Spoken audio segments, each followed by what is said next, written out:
যে এই লোকটা এত বড় পাপ করেও জাহান্নামে যাবে কথা নয়, যেতে পারে, কিন্তু আমি হুজুর ধর্মের নামে যদি মিথ্যে কথা বলি তাহলে সরাসরি জাহান্নাম।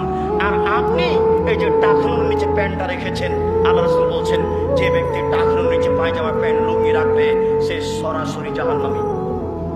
একটা লোক চুরি করলে জাহান্নামে যাবে এ কথা নবী বলেন। একটা লোক চেনা করলে জাহান্নামে যাবে এ কথা নবী বলেননি, যেতে পারে। একজন লোক নামাজ না পড়লে জাহান্নামে যাবে এ কথা নবী বলেননি, যেতে পারে। তবে আল্লাহ রাসূল বলছেন কেউ যদি টাকনুর নিচে পায়জামা প্যান্ট লুঙ্গি পরে তাহলে সে সরাসরি জাহান্নামী। তিনি বলছেন কেউ যদি আমার নামে মিথ্যে কথা বলে তাহলে সে সরাসরি জাহান্নামী।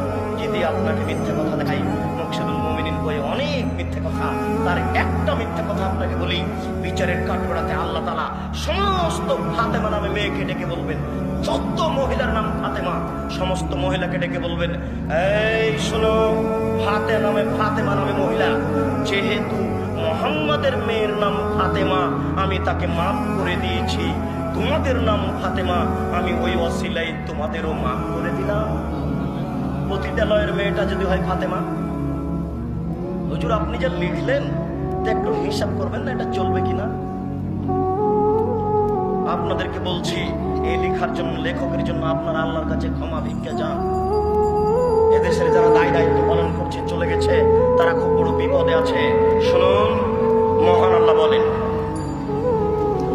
ইয়া আইয়ুহাল্লাযীনা আমানু কু আনফুসাকুম ওয়া আলাইকুম নারা, হে দুনিয়ার পরিবারের মালিক, তোমরা তোমাদেরকে এবং তোমাদের পরিবারকে জাহান্নাম থেকে বাঁচাও। হে দুনিয়ার পরিবারের মালিক, তোমরা তোমাদেরকে এবং তোমাদের পরিবারকে জাহান্নাম থেকে বাঁচাও। প্রথমে একটু কথা আপনাকে জাহান্নাম থেকে বাঁচানোর ব্যাপারে পরামর্শ দিই। আপনি নিজেকে কিভাবে জাহান্নাম থেকে বাঁচাবেন? আজ থেকে আপনি 3টে কাজ করবেন, ইনশাআল্লাহ জাহান্নাম থেকে বেঁচে যাবেন। আজ থেকে আপনি 3টে কাজ করবেন, ইনশাআল্লাহ জাহান্নাম থেকে বেঁচে যাবেন। আপনি এখন বাসায় যাওয়ার সময় বলবেন, আব্দুর রাজ্জাক সাহেব বললেন আল্লাহর নবী বলেছেন, আব্দুর রাজ্জাক সাহেব বললেন আল্লাহর নবী বলেছেন বাঁচার 3টি পথ।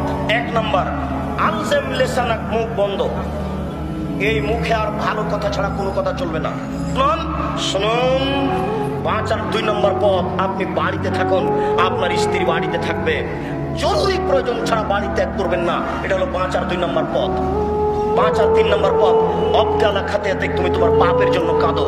এবার আপনি বাড়ি যাবেন আর বলবেন বাঁচার 3টি পথ। 1 নম্বর পথ, মুখ বন্ধ করতে হবে।